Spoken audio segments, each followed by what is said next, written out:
폭우가 쏟아지는 한밤중 강남의 한 대형 저택 담벼락 앞에 두 명의 아이가 서 있었습니다. 비에 흠뻑 젖은 남루한 옷차림의 쌍둥이 형제였는데 형은 동생을 꼭 껴안은 채 온몸으로 빗줄기를 막아주고 있었습니다.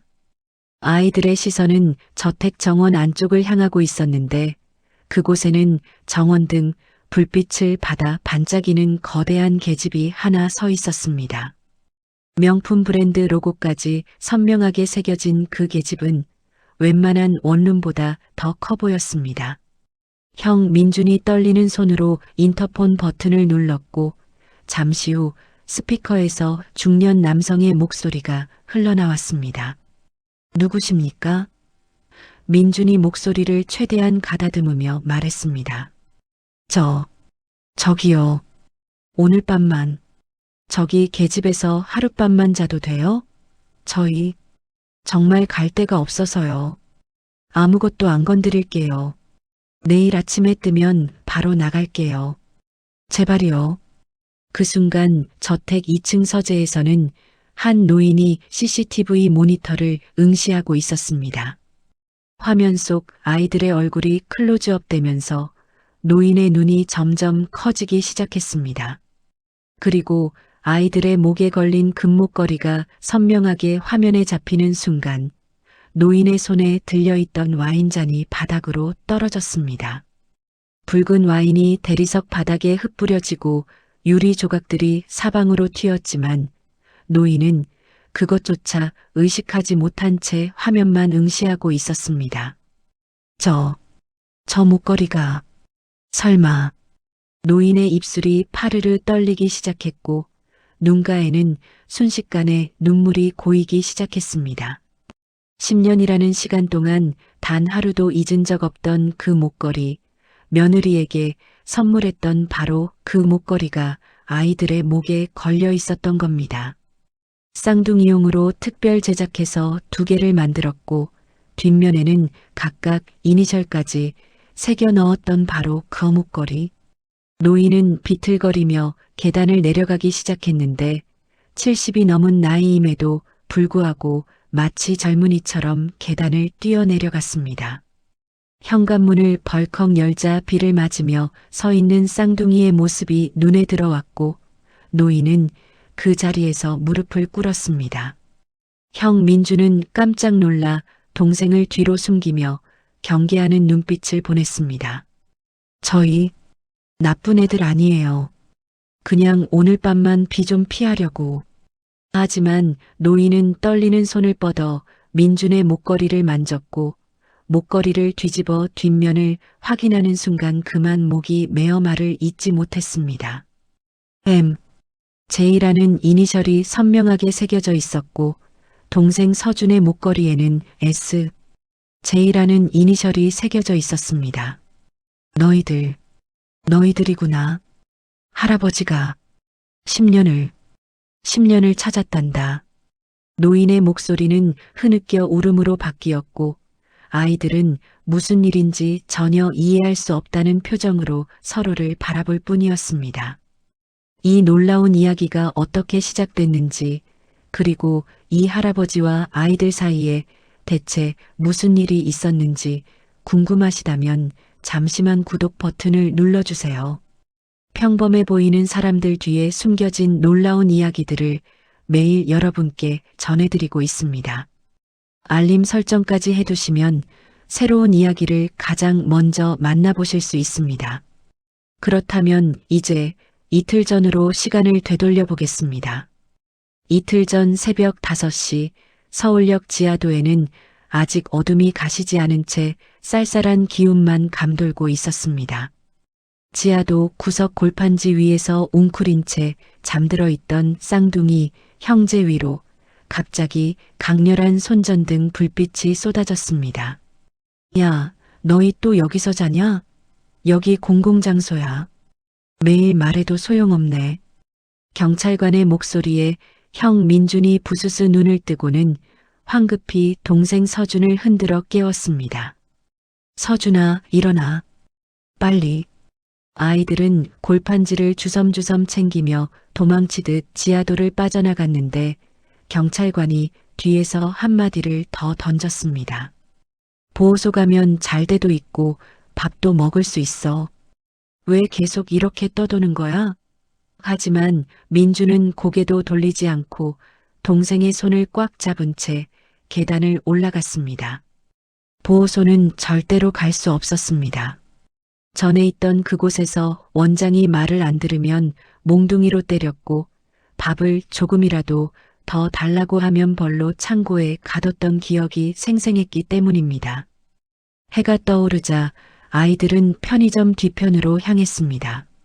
새벽 교대 시간이 되면 야간 알바생이 유통기한 지난 도시락이나 삼각김밥을 몰래 내다 놓곤 했는데 오늘도 다행히 비닐봉지 하나가 쓰레기통 옆에 놓여 있었습니다. 민준이 재빨리 봉지를 열어보니 삼각김밥 3개와 바나나 우유 1개가 들어있었고 형제는 서로 눈을 마주치며 환하게 웃었습니다. 서준아, 오늘은 대박이다. 우유도 있어. 하지만 기쁨도 잠시 뒤에서 편의점 문이 열리는 소리가 들렸고 주간 알바생이 나오며 인상을 찌푸렸습니다. 에휴, 또 왔네. 빨리 먹고 가.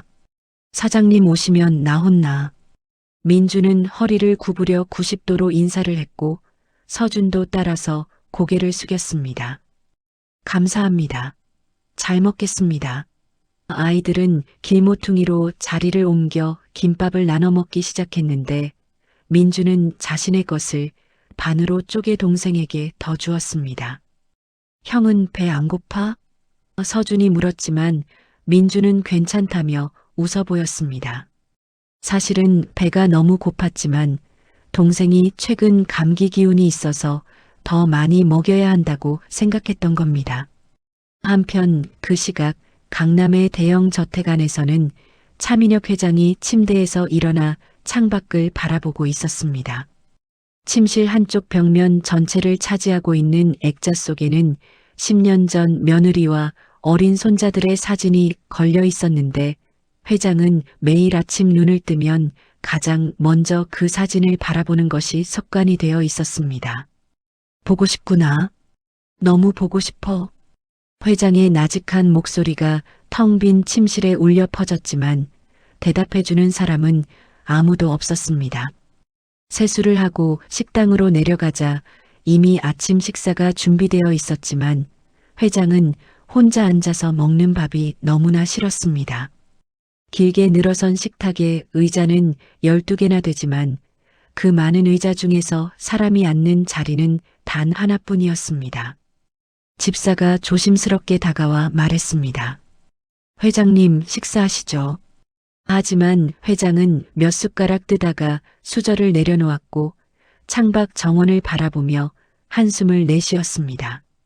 정원 한쪽에는 손자들을 위해 특별 제작한 놀이터가 있었는데 10년째 아무도 사용하지 않은 그 놀이터는 이제 녹슬고 먼지만 쌓여가고 있었습니다.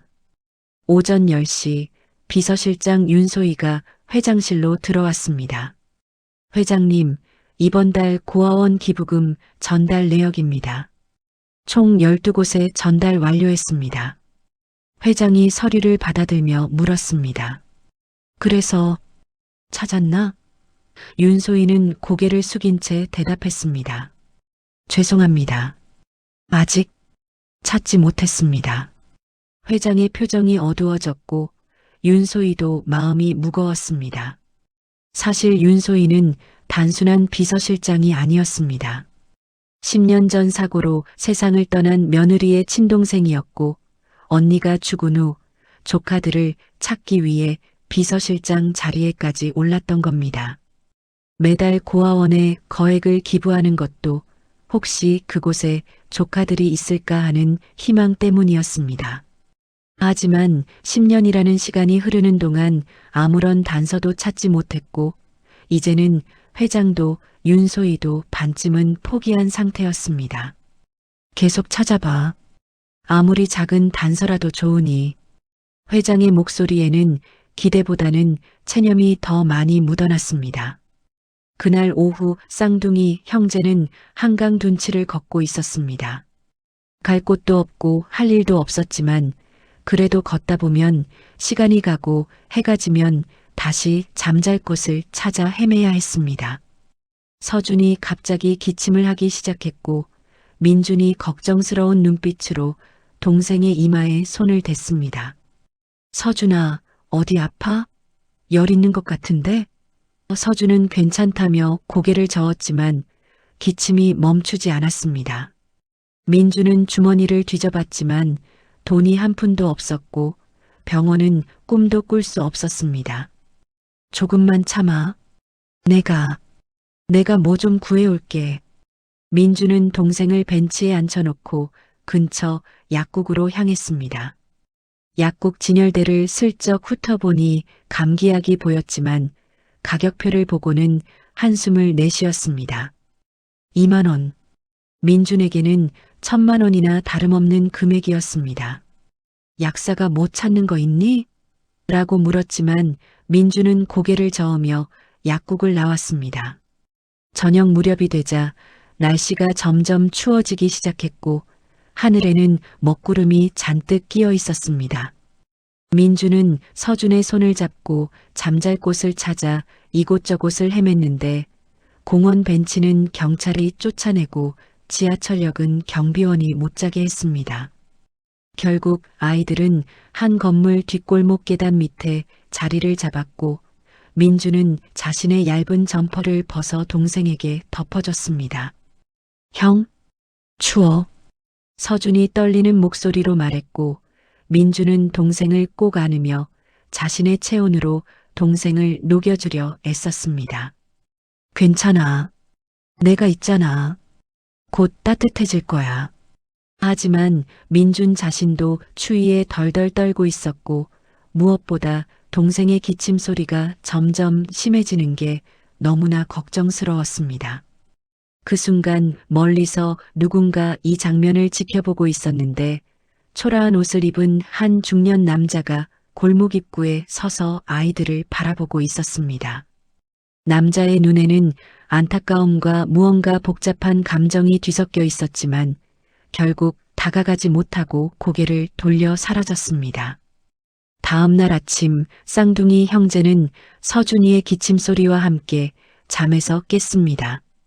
밤새 골목 계단에서 잔 탓에 온몸이 뻐근했고 특히 서준은 얼굴이 창백해져 있었습니다. 민준이 동생의 이마에 손을 대보니 어젯밤보다 열이 더 오른 것 같았고 이대로 가다가는 정말 큰일 날 것 같다는 생각이 들었습니다. 서준아, 오늘은 꼭 약을 구해야겠어. 조금만 기다려. 민주는 동생을 계단에 앉혀놓고 근처를 돌아다니며 방법을 궁리했습니다. 길거리에 떨어진 캔이나 병을 주워 고물상에 팔면 얼마라도 받을 수 있을 텐데 문제는 시간이었습니다. 캔을 모아서 2만 원을 만들려면 적어도 사나흘은 걸릴 것이고 서준은 그때까지 버티지 못할 것 같았습니다. 그때 민준의 눈에 한 편의점이 들어왔는데 유리창 너머로 진열된 감기약 박스가 보였습니다. 민준은 한참을 망설이다가 편의점 안으로 들어갔고 점원이 휴대폰을 보고 있는 틈을 타서 재빨리 감기약 한 박스를 주머니에 넣었습니다. 하지만 나가려는 순간 점원이 고개를 들었고 CCTV를 확인하더니 벌떡 일어나며 소리쳤습니다. 거기서 뭘 훔쳐간 거야? 민주는 정신없이 편의점을 뛰쳐나왔고 뒤에서 점원이 쫓아왔습니다. 골목을 몇 번이나 돌았지만 점원은 계속 따라왔고 결국 막다른 골목에 몰린 민주는 벽에 등을 기댄 채 떨고 있었습니다. 이 자식이 훔친 거 내놔. 점원이 손을 뻗어 민준의 주머니를 뒤지려는 순간 누군가 점원의 손목을 잡았습니다. 잠깐만요. 초라한 옷을 입은 중년 남자가 점원과 민준 사이에 서 있었고 남자는 주머니에서 5,000원짜리 지폐 4장을 꺼내 점원에게 내밀었습니다. 이 아이가 잘못했습니다. 제가 대신 값을 치르겠습니다. 아이는 제가 아는 아이인데 제대로 못 봐줘서 이런 일이 생겼네요. 정말 죄송합니다. 남자는 허리를 깊게 숙였고 점원은 돈을 받아들며 투덜거렸습니다.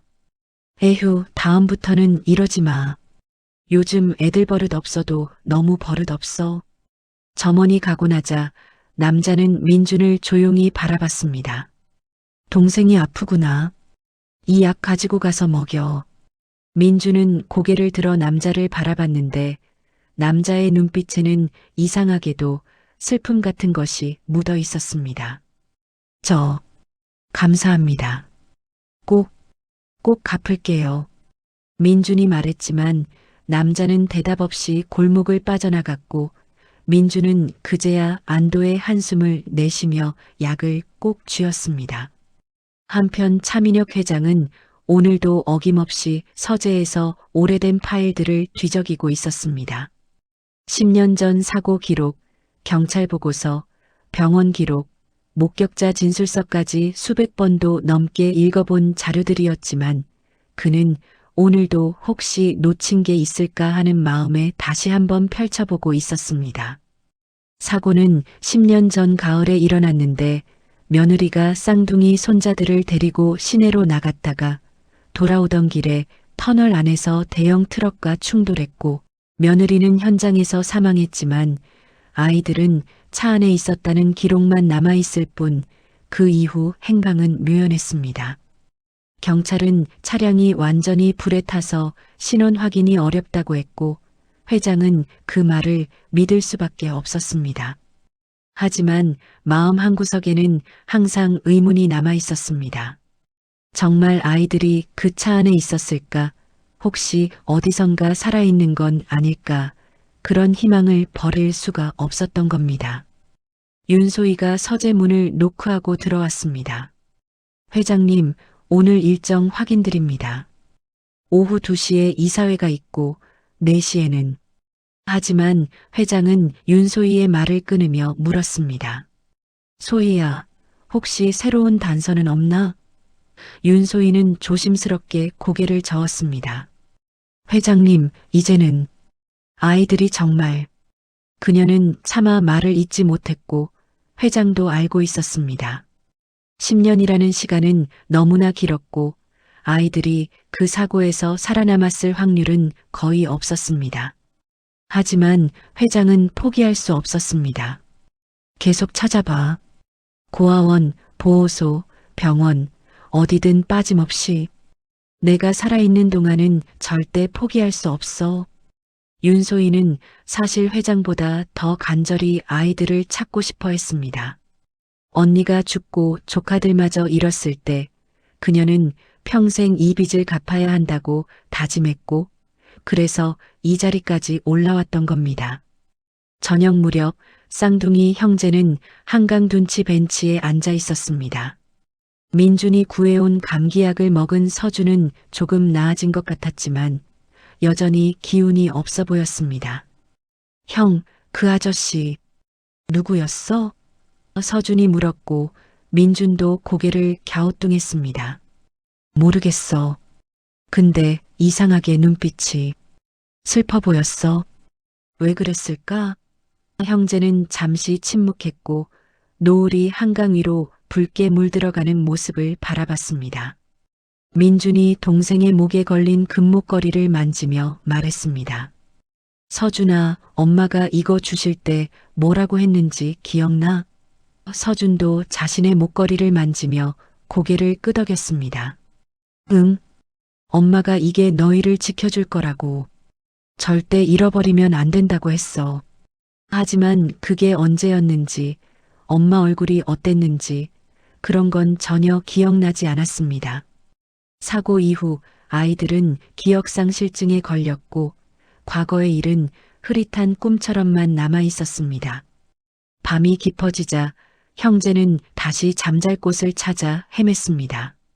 오늘은 비가 올 것 같지 않아서 다행이었지만 그래도 바람이 차가워서 어딘가 바람막이가 되는 곳이 필요했습니다. 여기저기 돌아다니다가 한 대형 건물 뒤편 주차장 구석을 발견했는데 환풍기 옆이라 따뜻한 바람이 나와서 괜찮을 것 같았습니다. 형제는 그곳에 자리를 잡고 서로를 꼭 안은 채 눈을 감았습니다. 형, 우리 언젠가는 집이 생길까? 서준이 작은 목소리로 물었고 민주는 동생의 머리를 쓰다듬으며 대답했습니다. 그럼 우리 꼭 집 생길 거야. 따뜻한 방에서 자고 맛있는 밥도 먹고 조금만 기다려봐. 하지만 민준 자신도 그게 정말 가능할지 확신이 없었습니다. 그저 동생에게 희망을 주고 싶었을 뿐이었습니다. 멀리 건물 모퉁이에서 한 남자가 아이들을 지켜보고 있었는데 바로 낮에 민준을 도와줬던 그 중년 남자였습니다.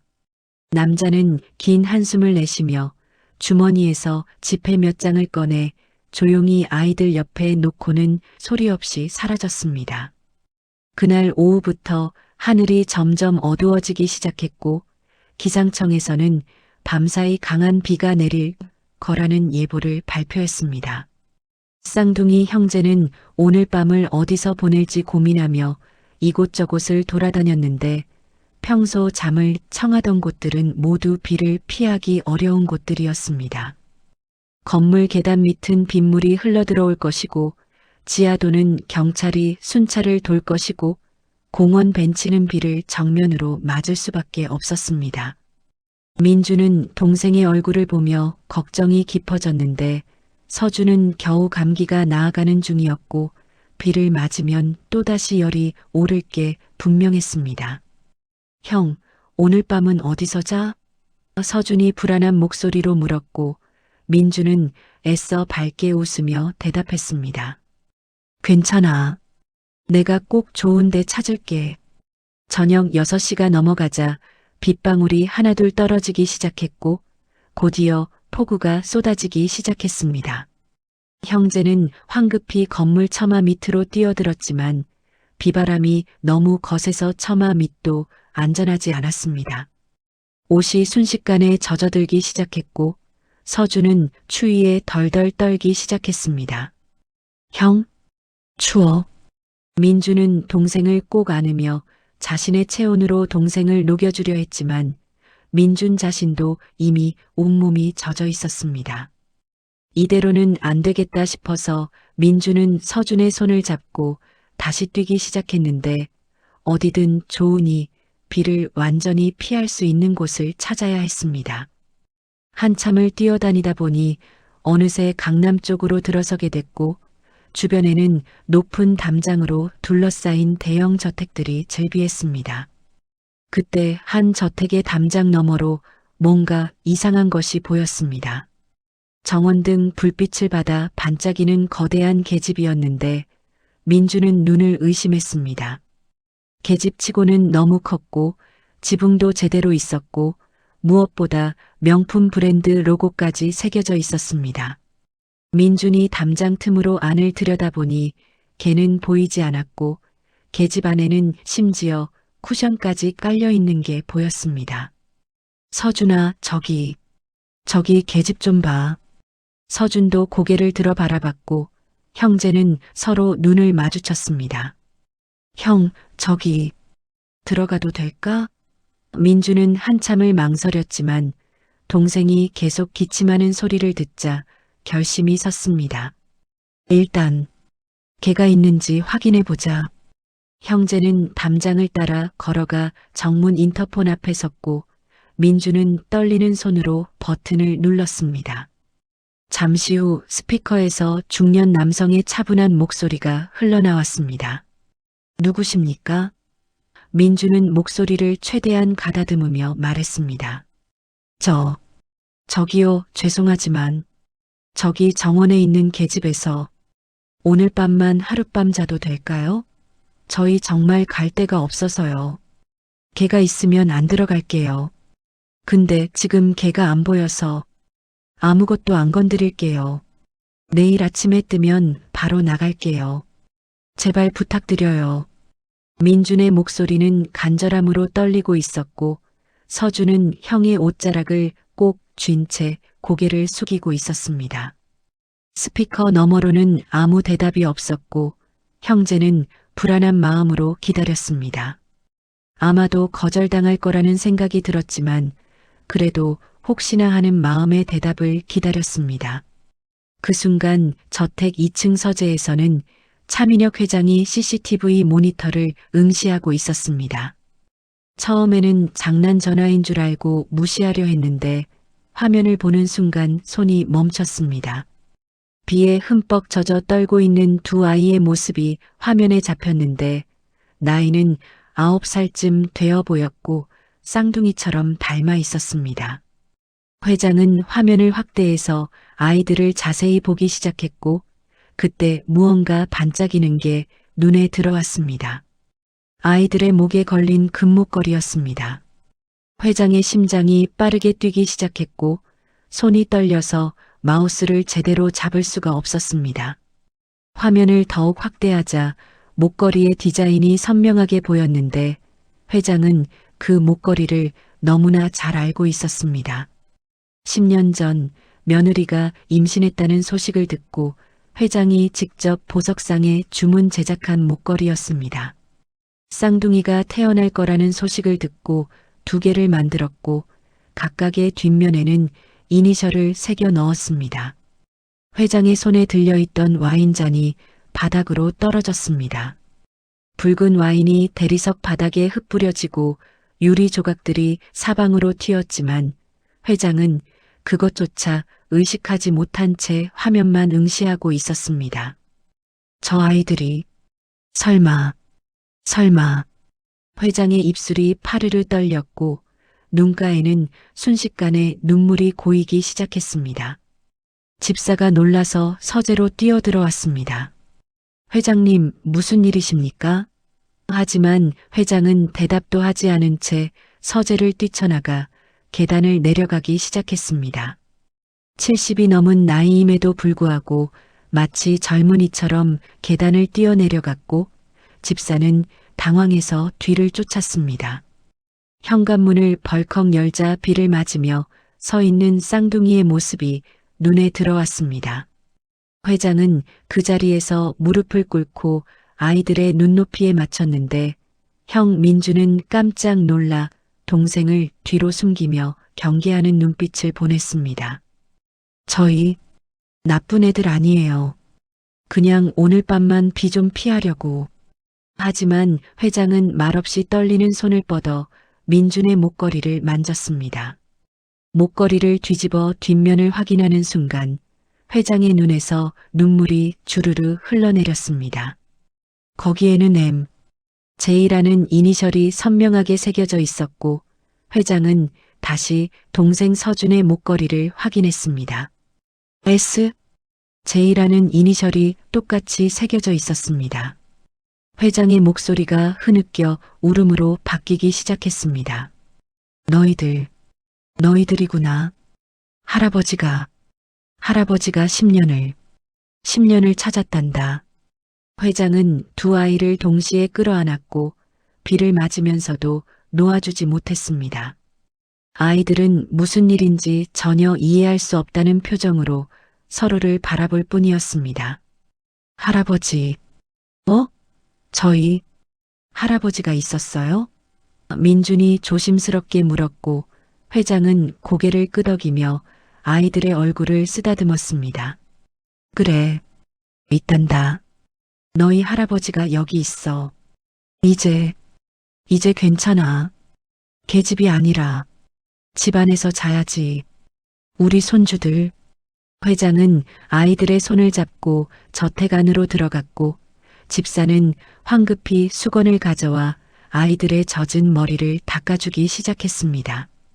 멀리 저택 담장 너머에서 한 남자가 이 모든 광경을 지켜보고 있었는데 남자의 눈에도 눈물이 가득 고여 있었습니다.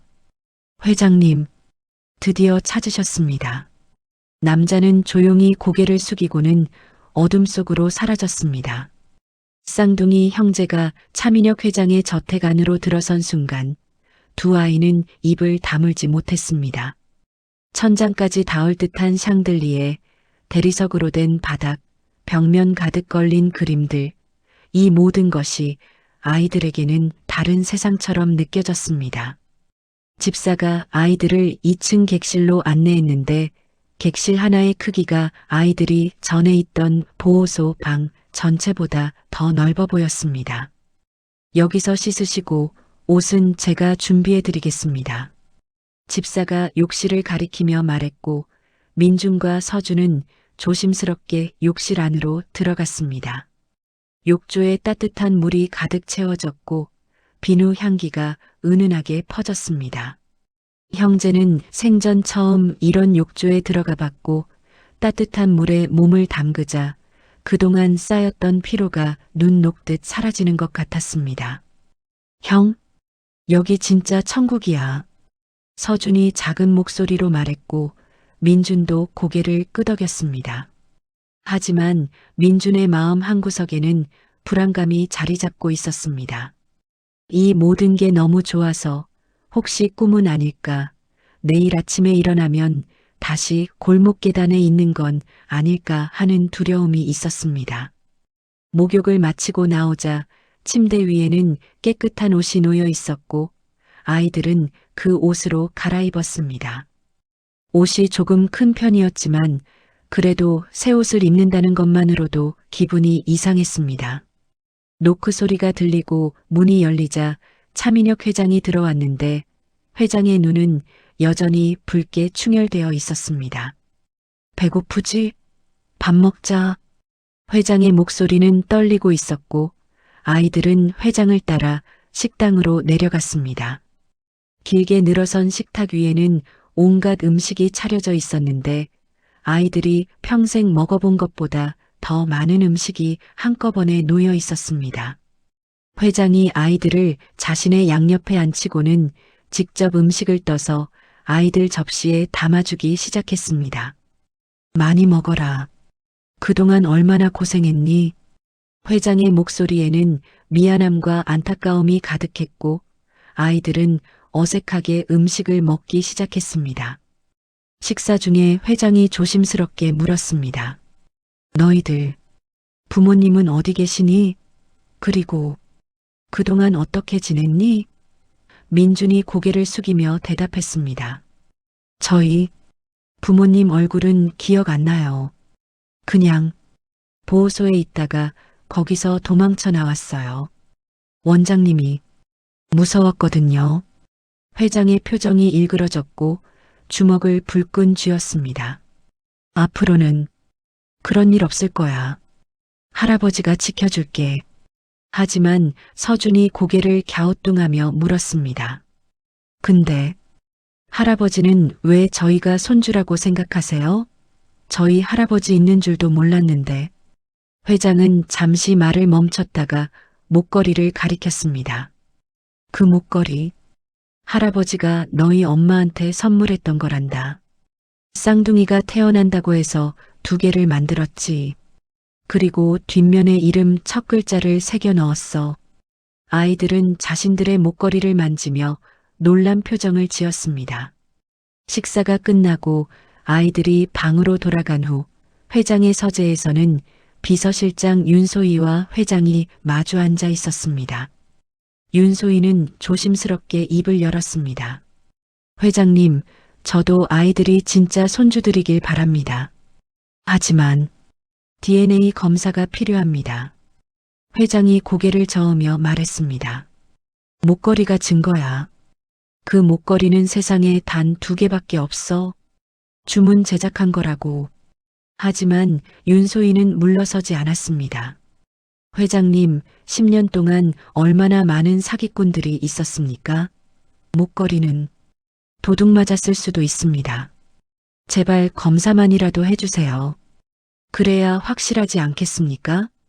윤소희의 목소리에도 간절함이 묻어났는데 그녀 역시 아이들이 진짜 조카들이길 바라고 있었지만 동시에 또다시 실망하고 싶지 않았습니다. 회장은 긴 한숨을 내쉬며 고개를 끄덕였습니다. 알았네. 검사를 해보지. 하지만 나는 이미 확신하고 있어. 다음 날 아침 조용히 병원에서 DNA 검사를 진행했습니다.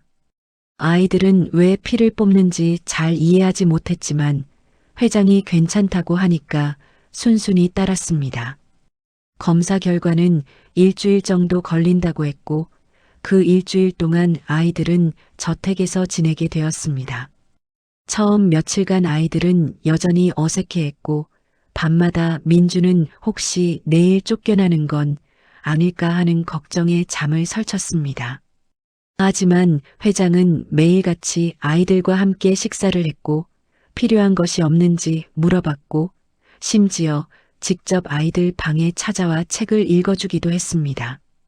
서준은 점차 회장에게 마음을 열기 시작했고 할아버지라고 부르는 것도 자연스러워졌습니다. 하지만 민주는 여전히 조심스러웠고 모든 게 너무 좋아서 오히려 불안했습니다. 그 일주일 동안 회장의 저택 주변에서는 수상한 움직임이 포착되고 있었습니다. 검은색 승합차가 여러 번 저택 앞을 지나갔고 누군가 담장 너머로 저택 안을 관찰하는 것 같았습니다. 경비원이 이를 발견하고 쫓아갔지만 차는 이미 사라진 뒤였습니다. 윤소희는 이 사실을 보고받고 불안함을 느꼈는데 혹시 아이들을 노리는 세력이 있는 건 아닐까 하는 생각이 들었습니다. 그녀는 경비를 2배로 늘렸고 CCTV도 추가로 설치했습니다. 한편 멀리서 이 모든 상황을 지켜보는 남자가 한 명 있었는데 바로 강태호였습니다.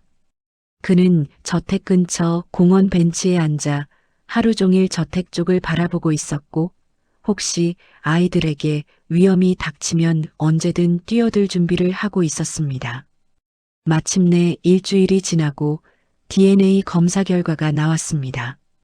윤소희가 봉투를 들고 회장의 서재로 들어왔을 때 회장은 책상 앞에 앉아 두 손을 모은 채 기도하듯 눈을 감고 있었습니다. 회장님, 결과가 나왔습니다. 윤소희의 목소리도 떨리고 있었고 회장은 천천히 눈을 뜨고는 봉투를 받아들었습니다. 봉투를 뜯는 회장의 손이 심하게 떨렸고 서류를 펼쳐서 결과를 확인하는 순간 회장의 눈에서 눈물이 쏟아져 내렸습니다. 99.99% 일치. 회장은 그 자리에서 무릎을 꿇고 바닥에 주저앉으며 오열하기 시작했습니다. 찾았다. 드디어 찾았어. 윤소희도 서류를 확인하고는 눈물을 흘렸는데 그녀에게도 이 아이들은 잃어버렸던 조카들이었습니다. 두 사람은 한참 동안 말없이 울었고 10년간 쌓였던 슬픔과 그리움이 한꺼번에 터져 나왔습니다. DNA 검사 결과를 확인한 후 차민혁 회장은 쌍둥이 형제를 공식적으로 차그룹의 상속자로 발표했습니다. 언론에서는 이 소식을 대서특필했고 10년 만에 찾은 손주라는 스토리는 전국적으로 화제가 되었습니다. 하지만 회장의 마음속에는 한 가지 의문이 계속 맴돌고 있었습니다. 도대체 10년 전 사고에서 아이들은 어떻게 살아남았고 왜 지금까지 찾을 수 없었던 걸까요? 회장은 윤소희를 불러 지시했습니다. 소희야, 10년 전 그날의 모든 기록을 다시 조사해. 사고 현장 사진, 목격자 진술, 병원 기록, 경찰 보고서, 하나도 빠짐없이 전부 다. 윤소희는 고개를 끄덕이며 즉시 조사팀을 꾸렸고 10년 전 자료들을 모두 다시 꺼내기 시작했습니다. 조사 결과 놀라운 사실이 드러났습니다. 사고 당시 경찰 보고서에는 며느리와 쌍둥이 모두 차량 안에서 사망한 것으로 추정된다고 기록되어 있었지만 실제로 아이들의 시신은 발견되지 않았다는 것입니다. 차량이 완전히 불에 타서 신원 확인이 어려웠고 당시 담당 형사는 화재 규모로 봐서 생존 가능성은 제로라고 판단했습니다. 하지만 윤소희는 이상한 점을 발견했습니다. 사고 다음 날 근처 병원 응급실에 신원 미상의 쌍둥이 아이들이 실려왔다는 기록이 있었던 겁니다. 당시 병원 기록을 보니 아이들은 의식이 없었고 몸 곳곳에 타박상이 있었지만 생명에는 지장이 없었습니다. 문제는 아이들을 데려온 사람이 연락처를 남기지 않고 사라졌고 아이들이 깨어났을 때는 기억상실증에 걸려 있었다는 점입니다. 병원 측은 경찰에 신고했지만 당시 경찰은 이 아이들과 터널 사고를 연결짓지 못했습니다. 결국 아이들은 보호소로 보내졌고 그곳에서 10년을 보낸 것입니다. 윤소희는 이 사실을 회장에게 보고했고 회장은 분노로 떨었습니다. 그럼 아이들이 살아 있었다는 걸 왜 아무도 몰랐단 말인가? 내가 10년 동안 찾아 헤맬 때 아이들은 보호소에 있었다고? 윤소희도 억울한 마음이 컸지만 더 중요한 것은 아이들을 병원에 데려다 준 사람을 찾는 것이었습니다. 회장님, 당시 병원 기록에 따르면 아이들을 데려온 사람은 50대 후반의 여성이었다고 합니다. 간호사가 연락처를 묻자 급한 일이 있다며 그냥 가버렸다고 하네요. 회장이 책상을 탁 치며 말했습니다. 그 사람을 찾아야 해. 10년이 지났어도 반드시 찾아내. 윤소희는 당시 병원에 근무했던 간호사들을 일일이 찾아가 인터뷰를 시작했고 마침내 한 간호사가 그날을 기억해냈습니다. 아, 그날. 기억나요. 그 아주머니 옷차림이 평범한 청소 아줌마 같았어요. 그리고 손이 많이 거칠었던 게 기억나네요. 단서를 얻은 윤소희는 사고 현장 근처에서 당시 청소 일을 하던 사람들의 명단을 확보했고 한 명 한 명 찾아가기 시작했습니다. 수십 명을 만나고 나서 마침내 한 아주머니를 찾아냈는데 그녀의 이름은 김순자였습니다. 60대 초반의 김순자는 현재도 건물 청소 일을 하고 있었고 윤소희가 10년 전 터널 사고 이야기를 꺼내자 얼굴이 굳어졌습니다. 아, 그날. 김순자는 눈시울을 붉히며 이야기를 시작했습니다. 그날 저녁에 제가 청소 일을 마치고 집에 가려고 터널 옆 길을 걷고 있었어요. 그때 갑자기 큰 폭발음이 들리고 불길이 치솟는 게 보였죠. 저는 무서워서 뒤로 물러섰는데 그때 터널 입구 쪽에 두 아이가 쓰러져 있는 걸 발견했어요. 김순자의 목소리가 떨리기 시작했습니다. 아이들은 온몸에 피가 묻어 있었고 의식이 없었어요. 저는 얼른 119에 전화했고 구급차가 올 때까지 아이들을 안고 있었죠. 구급차가 와서 아이들을 싣고 병원으로 갔는데 저도 따라갔어요. 병원에서 응급처치를 받는 동안 저는 계속 기도했어요. 제발 살아만 있으라고. 윤소희가 조심스럽게 물었습니다. 그럼 왜 연락처를 남기지 않고 가셨나요? 김순자는 고개를 떨구며 대답했습니다. 그게 저는 그냥 청소하는 사람이잖아요. 병원에서 신분증을 보여달라고 하고 관계가 어떻게 되냐고 물어보고 저는 그냥 지나가다가 아이들을 발견한 건데 혹시 제가 뭔가 잘못한 줄 알고 책임을 져야 하는 건 아닐까 무서웠어요. 그래서 그냥 도망치듯 나와버렸죠. 그 후로 10년 동안 매일 후회했어요. 그 아이들이 어떻게 됐는지, 부모를 찾았는지, 제대로 크고 있는지. 김순자는 눈물을 흘리기 시작했고 윤소희도 눈시울이 붉어졌습니다. 아주머니, 그 아이들 찾았어요. 그리고 아주머니 덕분에 살았어요. 아주머니가 구해주지 않았다면 그 아이들은 정말 불 속에서 죽었을 거예요. 윤소희는 김순자를 회장에게 데려갔고 회장은 김순자의 손을 꼭 잡으며 눈물을 흘렸습니다. 고맙습니다. 정말 고맙습니다. 당신이 우리 손주들을 살려주셨어요. 김순자는 손사래를 치며 말했습니다. 아니에요, 저는 그냥 당연한 일을 했을 뿐이에요. 하지만 회장은 고개를 저었습니다. 아닙니다. 당신은 우리 가족의 은인이에요. 평생 잊지 않겠습니다. 그날 저녁 회장은 쌍둥이 형제를 불러 김순자를 소개했습니다. 얘들아, 이분이 너희를 살려주신 분이야. 10년 전 그날 이분이 아니었다면 너희는. 회장은 말을 잇지 못하고 눈물을 흘렸습니다. 민중과 서준은 김순자를 바라보며 깊게 고개를 숙였습니다. 할머니, 살려주셔서 감사합니다. 김순자는 두 아이를 끌어안으며 펑펑 울었습니다. 잘 컸구나. 정말 잘 컸어. 하지만 한 가지 의문이 남아 있었습니다. 아이들은 어떻게 차 밖으로 나올 수 있었던 걸까요? 사고 차량은 터널 안쪽에서 불타고 있었고 아이들이 발견된 곳은 터널 입구였습니다. 의식을 잃은 아이들이 스스로 그 거리를 이동할 수는 없었을 텐데 말입니다. 윤소희는 당시 CCTV 영상을 다시 확인하기로 했고 10년 전 파일들을 복원하기 시작했습니다. 며칠 후 흐릿하지만 복원된 영상 하나를 발견했는데 거기에는 놀라운 장면이 담겨 있었습니다. 불타는 차량 근처에서 한 남자가 아이 2명을 안고 터널 밖으로 뛰어나오는 모습이었습니다. 영상이 너무 흐릿해서 얼굴은 확인할 수 없었지만 남자의 움직임은 매우 빠르고 전문적이었습니다.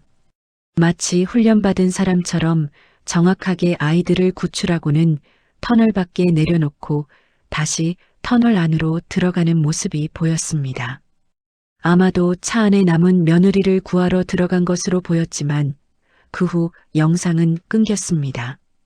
쌍둥이 형제가 차 회장의 손주로 공식 발표된 지 며칠 후 회장은 아이들을 정식으로 학교에 등록시켰습니다. 10년 동안 제대로 된 교육을 받지 못했던 아이들이었지만 다행히 민주는 혼자서 글을 깨우쳤고 서준에게 가르쳐줬기 때문에 기초적인 읽기와 쓰기는 할 수 있었습니다. 회장은 최고의 과외 선생님들을 고용했고 아이들은 빠르게 또래 수준을 따라잡기 시작했습니다. 첫 등교하는 날 아침 회장은 직접 아이들의 교복 매무새를 만져주며 말했습니다. 오늘부터 너희는 평범한 아이들처럼 학교에 다닐 수 있어. 친구도 사귀고 공부도 하고 행복하게 지내렴. 민중과 서준은 새 가방을 메고 신이 나서 현관으로 향했고 운전기사가 차를 대기시켜 놓고 있었습니다. 하지만 그날 오후 학교가 끝나고 집으로 돌아가는 길에 이상한 일이 벌어졌습니다. 평소와 다른 경로로 차가 운행되고 있었고 민준이 이를 눈치챘습니다. 아저씨, 여기 우리 집 가는 길이 아닌데요? 운전기사는 대답하지 않았고 차는 점점 더 인적이 드문 곳으로 향하고 있었습니다. 민주는 본능적으로 위험을 감지했고 동생의 손을 꽉 잡으며 차문을 열려고 시도했지만 문은 잠겨 있었습니다. 아저씨, 문 열어주세요. 하지만 운전기사는 계속 무시하고 운전을 계속했고 결국 차는 한적한 공터에 멈춰 섰습니다. 차 뒤에서 검은색 승합차 한 대가 나타났고 거기서 정장을 입은 남자 4명이 내렸습니다. 민주는 동생을 꼭 안으며 차 안구석으로 몸을 움츠렸고 서준은 겁에 질려 떨고 있었습니다. 승합차에서 내린 남자들이 차 문을 열려고 하는 순간 어디선가 돌멩이 하나가 날아와 앞 남자의 머리를 정확히 맞췄습니다. 남자가 비틀거리며 쓰러졌고 나머지 3명이 놀라서 주변을 둘러봤습니다. 누구야? 그때 공터 한쪽에서 초라한 옷을 입은 중년 남자가 걸어 나왔는데 바로 강태호였습니다. 남자들은 강태호를 보고 비웃었습니다.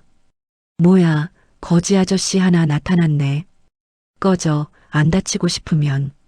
하지만 강태호는 표정 하나 변하지 않고 계속 다가왔고 그의 눈빛에는 차가운 살기가 서려 있었습니다. 첫 번째 남자가 강태호를 밀쳐내려고 손을 뻗는 순간 강태호는 번개같이 남자의 팔을 꺾었고 무릎으로 남자의 복부를 가격했습니다. 남자는 비명도 지르지 못하고 바닥에 쓰러졌고 나머지 2명이 동시에 덤벼들었습니다. 하지만 강태호의 움직임은 너무나 빠르고 정확했는데 마치 수십 년간 훈련받은 전문가의 그것이었습니다. 주먹, 발차기, 팔꿈치 타격이 연속으로 이어졌고 불과 10초 만에 4명의 남자가 모두 바닥에 쓰러져 신음하고 있었습니다. 강태호는 차 문을 열고 아이들을 확인했습니다. 괜찮니? 다친 데 없어? 민주는 강태호를 보고 깜짝 놀랐습니다. 아저씨 왜 여기? 하지만 대화를 나눌 시간이 없었습니다. 승합차에서 또 다른 남자 1명이 내렸는데 손에 칼을 들고 있었습니다. 남자는 경고도 없이 강태호를 향해 달려들었고 강태호는 아이들을 뒤로 밀어내며 칼을 든 남자와 맞섰습니다. 격투가 벌어졌고 강태호는 칼을 피하면서도 남자를 제압하려 했지만 순간 실수로 옆구리에 칼이 스쳤습니다. 붉은 피가 흘러나왔지만 강태호는 신음소리 하나 내지 않고 남자의 손목을 비틀어 칼을 떨어뜨린 후 정확한 주먹으로 남자를 기절시켰습니다. 모든 납치범들이 쓰러지고 나서야 강태호는 무릎을 꿇었고 옆구리에서 흐르는 피를 손으로 막았습니다. 민준이 황급히 다가가 강태호를 부축했습니다. 아저씨, 피가 너무 많이 나요. 강태호는 힘겹게 웃으며 말했습니다. 괜찮아. 너희가 무사하면 돼. 그때 멀리서 사이렌 소리가 들렸고 곧이어 경찰차와 함께 차 회장의 차량이 도착했습니다. 회장이 차에서 내려 쌍둥이를 확인하고는 안도의 한숨을 내쉬었습니다. 괜찮니? 다친 데는 없고? 하지만 쌍둥이가 가리킨 곳을 보고는 얼어붙었습니다. 바닥에 피를 흘리며 쓰러져 있는 강태호의 모습이었습니다. 회장이 천천히 다가가 강태호의 얼굴을 확인하는 순간 그의 표정이 일그러졌습니다. 강태호, 당신이 살아있었소? 강태호는 힘겹게 고개를 들어 회장을 바라봤습니다. 회장님, 죄송합니다. 회장의 얼굴에 복잡한 감정이 스쳐 지나갔는데 반가움과 동시에 분노 같은 것도 섞여 있었습니다. 구급차가 도착해서 강태호를 병원으로 실어갔고 회장과 쌍둥이도 병원으로 향했습니다. 수술실 앞에서 회장은 팔짱을 끼고 서 있었고 쌍둥이는 불안한 표정으로 수술실 문만 바라보고 있었습니다. 2시간 후 수술이 끝나고 의사가 나왔습니다. 다행히 깊지 않아서 생명에는 지장 없습니다. 며칠 입원하시면 회복하실 겁니다. 회장은 고개를 끄덕이고는 회복실로 들어갔습니다. 강태호는 아직 마취에서 깨어나지 않은 상태였고 회장은 침대 옆 의자에 앉아 강태호를 한참 동안 바라봤습니다. 쌍둥이가 조심스럽게 물었습니다. 할아버지, 저 아저씨 아는 사람이에요? 회장은 깊은 한숨을 내쉬며 대답했습니다. 그래, 아주 오래전부터 알던 사람이야. 한때는 할아버지 목숨을 지켜주던 사람이었지. 다음 날 아침 강태호가 의식을 회복했습니다. 눈을 뜨자 가장 먼저 보인 것은 침대 옆에 앉아 자신을 노려보고 있는 차민혁 회장이었습니다. 회장의 표정은 차갑고 단단했습니다. 10년 만이군, 강태호. 강태호는 입술을 깨물며 대답했습니다. 죄송합니다, 회장님. 회장이 자리에서 일어나며 차갑게 말했습니다. 10년 전 그날 당신은 내 며느리를 지키는 임무를 맡았었소. 그런데 당신은 휴가를 떠났고 그 사이에 사고가 났소. 만약 당신이 그 자리에 있었다면 내 며느리는 죽지 않았을 것이오.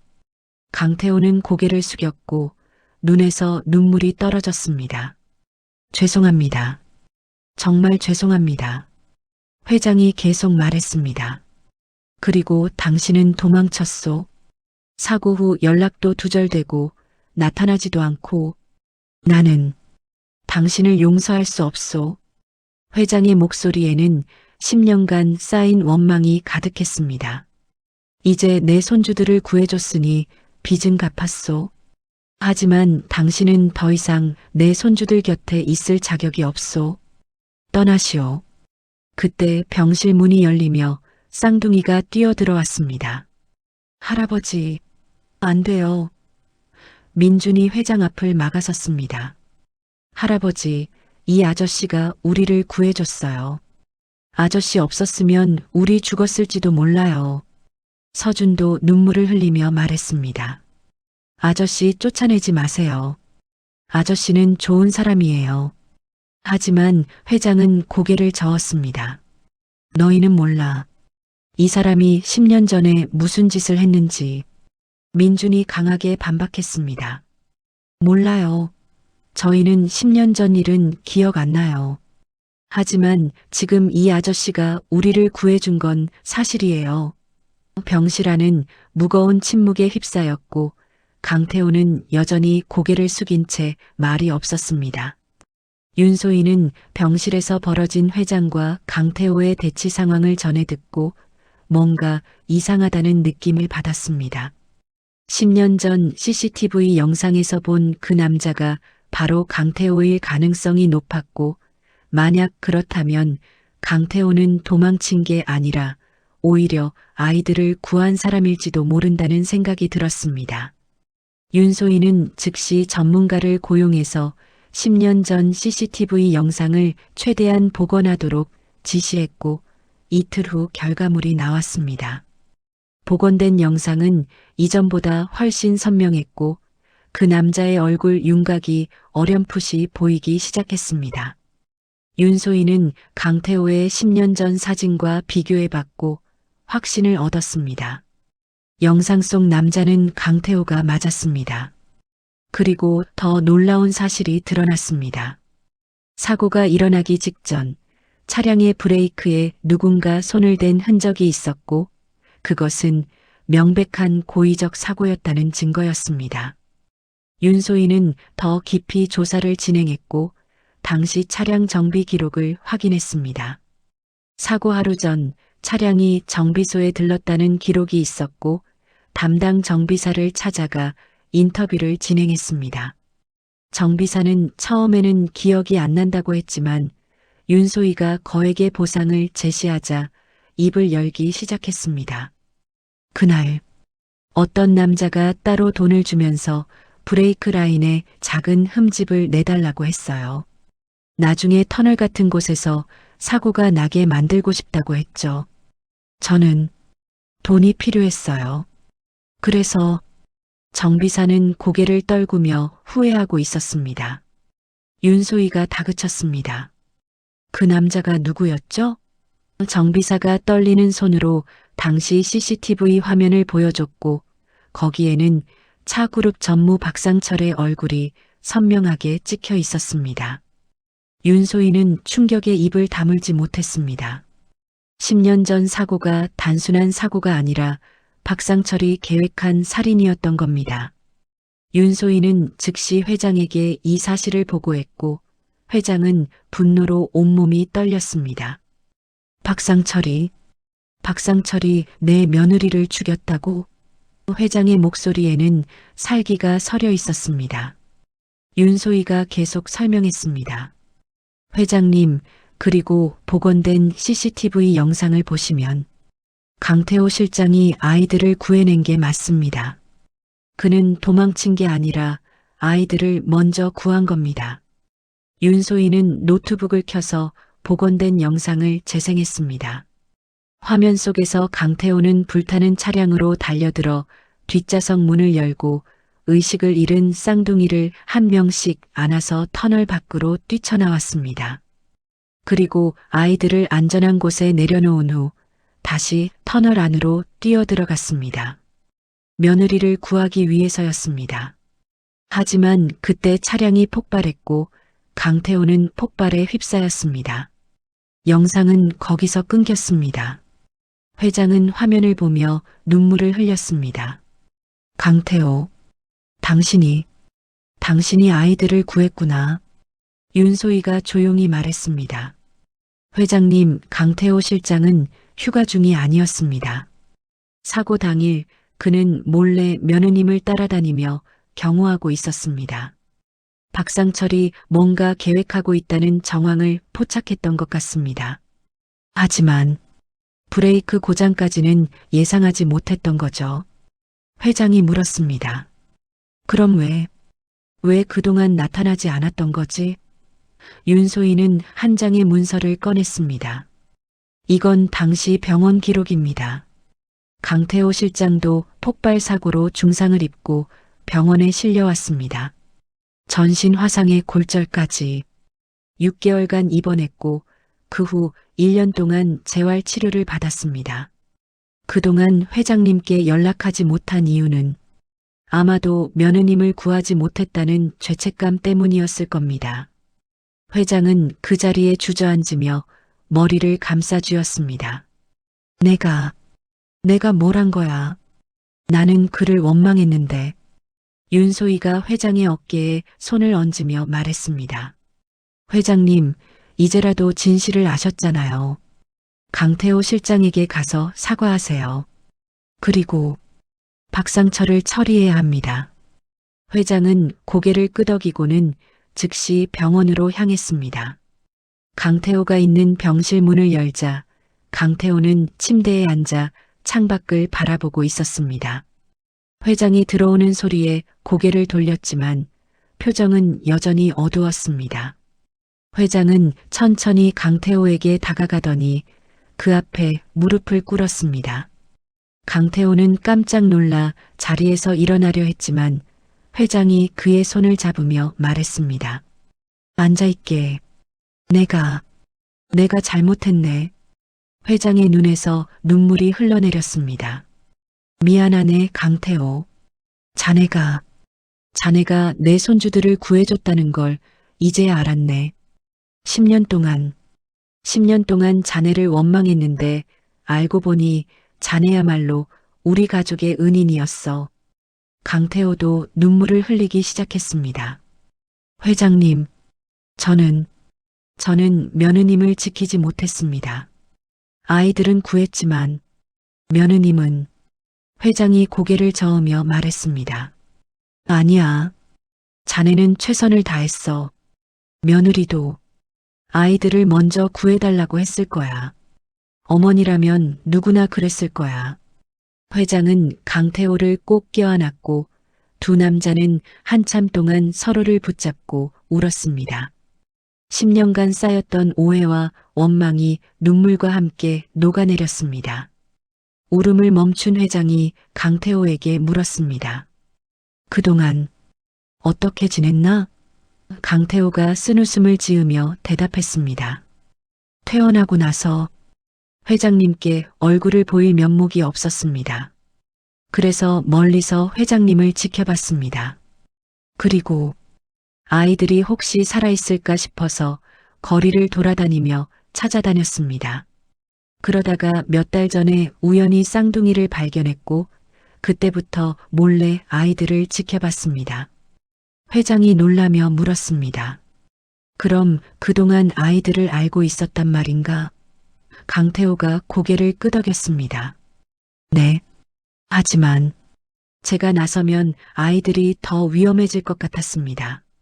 박상철이 아직도 회장님 주변에 있다는 걸 알고 있었거든요. 그래서 멀리서만 지켜봤습니다.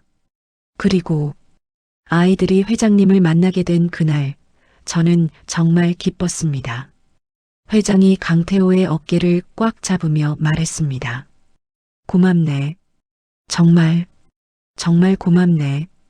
자네가 없었다면 내 손주들은 진작에 죽었을 거야. 강태호가 고개를 저었습니다. 아닙니다. 저는 당연한 일을 했을 뿐입니다. 회장이 단호하게 말했습니다. 돌아오게. 다시 우리 집으로 돌아오게. 이번에는 경호 실장이 아니라 가족으로서 말이야. 손주들도 자네를 원하고 있어. 자네는 저 아이들의 생명의 은인이야. 강태호는 눈물을 닦으며 고개를 숙였습니다. 감사합니다, 회장님. 그때 병실 문이 벌컥 열리며 쌍둥이가 뛰어들어왔습니다. 아저씨, 민준과 서준이 강태호를 끌어안았고 강태호는 아이들을 안으며 행복한 미소를 지었습니다. 회장은 그 모습을 보며 흐뭇하게 웃었습니다. 하지만 아직 끝나지 않은 일이 남아 있었습니다. 바로 박상철을 처리하는 것이었습니다. 차민혁 회장은 박상철을 처리하기 위해 신중하게 계획을 세웠습니다. 섣불리 움직이면 증거를 인멸할 수 있었기 때문에 윤소희와 함께 철저하게 증거를 수집했고 검찰과도 긴밀하게 협조했습니다. 정비사의 증언, 복원된 CCTV 영상, 당시 브레이크 라인 분석 결과, 그리고 박상철의 금융거래 내역까지 모든 증거가 완벽하게 갖춰졌습니다. 일주일 후 차 그룹 이사회가 열렸고 박상철은 평소처럼 여유로운 표정으로 회의실에 들어왔습니다. 하지만 회의실 안에는 회장과 이사진들 뿐만 아니라 검찰 수사관들이 대기하고 있었습니다. 박상철의 얼굴이 순식간에 굳어졌고 회장이 차갑게 말했습니다. 박전무 아니, 박상철, 10년 전 당신이 무슨 짓을 했는지 이제 다 알고 있네. 박상철은 황급히 변명하려 했지만 검찰이 체포영장을 집행했고 그는 그 자리에서 수갑이 채워졌습니다. 회장님, 오해입니다. 저는... 하지만 회장은 고개도 돌리지 않았습니다. 법정에서 보세. 당신이 내 며느리를 죽인 대가를 똑똑히 치르게 될 거야. 박상철이 끌려나간 후 회장은 창밖을 바라보며 깊은 한숨을 내쉬었습니다. 10년간 자신의 오른팔이라고 믿었던 사람이 실은 며느리를 죽인 원흉이었다는 사실이 너무나 충격적이었습니다. 윤소희가 조심스럽게 다가와 말했습니다. 회장님, 이제 모든 게 끝났습니다. 진짜 가족들과 함께 새로운 시작을 하실 시간입니다. 회장은 고개를 끄덕이며 미소를 지었습니다. 그래야지. 이제는 진짜 가족과 함께 살아야지. 그날 저녁 회장은 저택으로 돌아와 쌍둥이와 강태호, 그리고 윤소희를 모두 거실로 불렀습니다. 김순자 할머니도 함께 초대되었고 긴 식탁에는 처음으로 6명이 둘러앉았습니다. 10년 만에 처음으로 저택에 웃음소리가 가득했고 회장은 그 순간이 너무나 행복했습니다. 식사 중에 회장이 진지하게 입을 열었습니다. 여러분, 오늘 제가 모두를 모은 이유는 중요한 이야기를 하기 위해서입니다. 모두가 회장을 바라봤고 회장은 계속 말을 이었습니다. 우리는 피로 연결된 가족도 있고 그렇지 않은 사람도 있습니다. 하지만 진짜 가족이라는 건 피가 아니라 마음으로 연결되는 거라고 생각합니다. 회장은 강태호를 바라보며 말했습니다. 강태호, 자네는 10년 동안 내 손주들을 그림자처럼 지켜줬네. 이제는 그림자가 아니라 우리 가족의 일원이 되어주게. 공식적으로 이 집의 가족으로 등록하고 싶네. 강태호는 감격해서 눈물을 흘렸고 쌍둥이가 환호성을 질렀습니다. 와, 태호 아저씨가 우리 가족이 된다. 회장은 김순자를 바라보며 말했습니다. 김순자 할머니께서 10년 전 아이들을 구해주지 않았다면 오늘 이 자리는 없었을 겁니다. 할머니도 우리 가족입니다. 이 집에서 함께 지내주시면 좋겠습니다.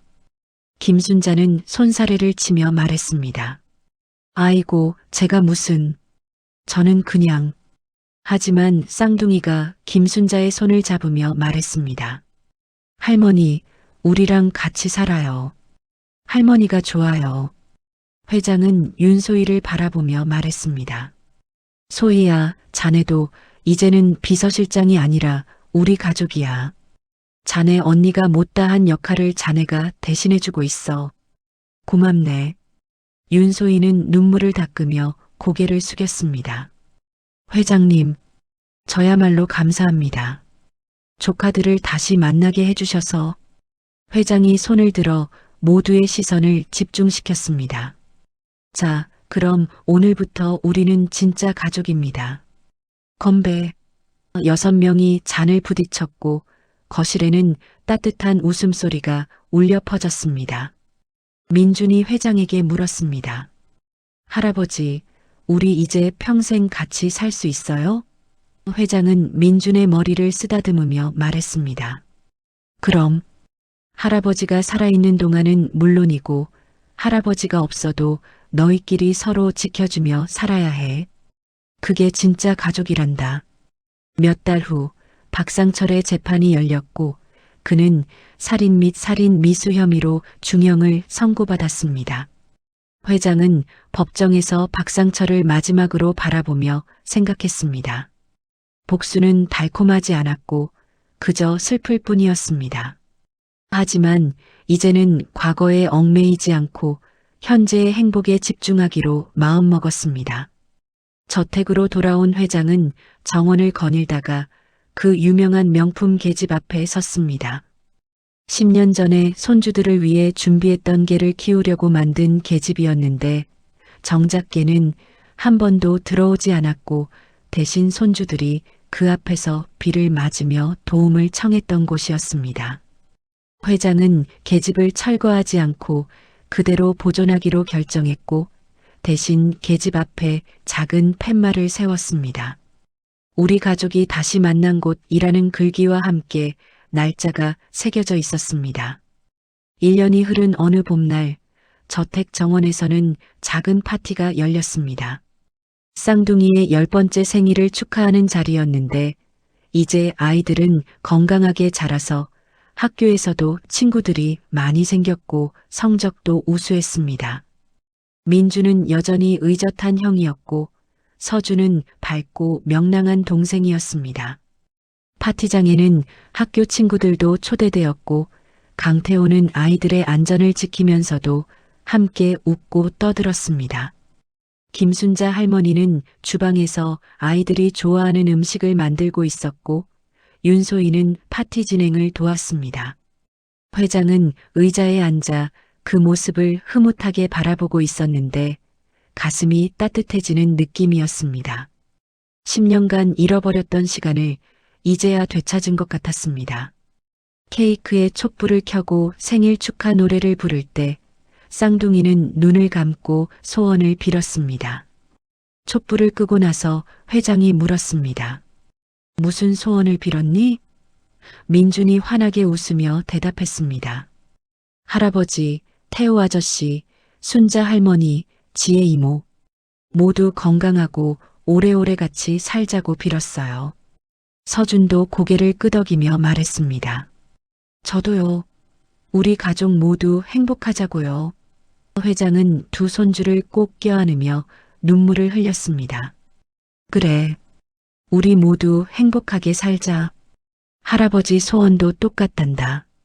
강태호가 다가와 회장의 어깨에 손을 얹었고 김순자와 윤소희도 함께 모였습니다.